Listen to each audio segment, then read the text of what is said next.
গুৱাহাটীৰ দীঘলীপুখুৰী পাৰৰ সন্মুখত আজি অসম জাতীয়তাবাদী যুৱ ছাত্ৰ পৰিষদে মৌন বিক্ষোভ প্ৰদৰ্শন কৰে।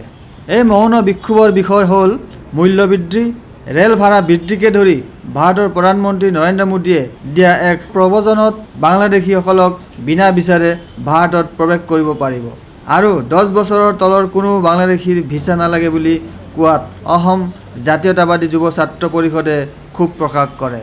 জাতীয়তাবাদী যুৱ ছাত্ৰ পৰিষদৰ গুৱাহাটী মহানগৰ সমিতিৰ সভাপতি करण कुमार भूयाई कय, नरेंद्र मोदी जी निर्वाचन आगमुहूर्त में कन्याकुमारी, कश्मीर से कन्याकुमारी तक से कामाख्या तक जो भाषण प्रसंग में बोला है कि हम नवनिर्माण भारत निर्माण करेगा, इस आधार पे जो भाषण रखा है, आज जो हम लोग कार्यक्रम इसको देखा है, एक उल्टा प्रदेश भी उसका देखा है।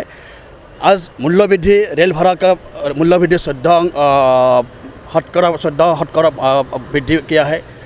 इस सिलसिले में विदेशी जो प्रवचन किया है, बांग्लादेशी का स्वरूप से जो वीसा परमिशन के लिए जो लिखा है, ओपन रख दिया है, जब बिना अनुमति से बांग्लादेशी असम को जाने पड़ेगा।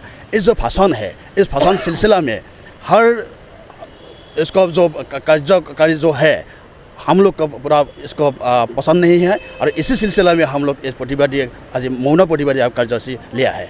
वीडियो जर्नलिस्ट सुशांत दास, सेंटिनेल न्यूज़, गुवाहाटी।